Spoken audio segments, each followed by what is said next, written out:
Ipinamahagi na ng mga Filipino group sa Toronto ang mga donasyong nalikom nila sa nakalipas na buwan.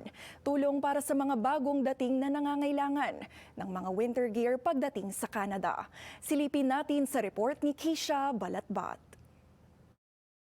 Newcomers are constantly coming to Toronto, so it's for them to know that there are support services and organizations that welcome newcomers such as ours.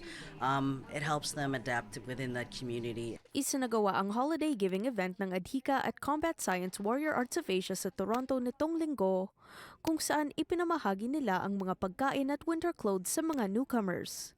Ito ang resulta ng kanilang donation drive na ginanap noong Disyembre.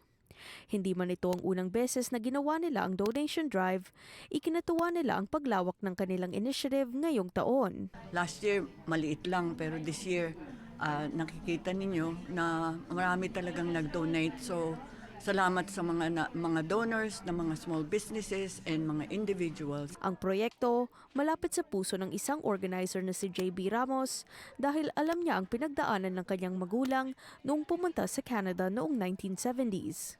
Layon niya ngayong matulungan ang mga katulad nila, lalo na ang mga lumilipat sa mga malalaking syudad gaya ng Toronto. I think this kind of initiative is very important, and for them to know that they have support here.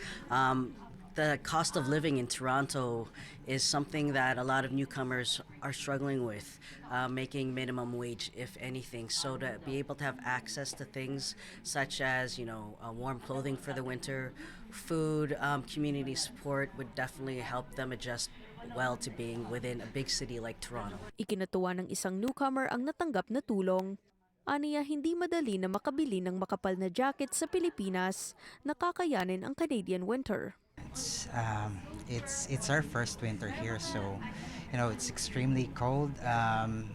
When it drops to negative, there are times that our hands they freeze. So yeah, yung mga nakuha namin dito, like the gloves, the jackets, these are really gonna help our family to get through the winter season. Bagamat tapos na ang donation drive, ayon sa mga organizer, hindi pa nagtatapos ang buhos ng suporta para sa kanilang proyekto. Marami pa pong mga nahuling mag-donate kasi ang deadline po namin was December 31, pero up to today meron pa ring nagbibigay.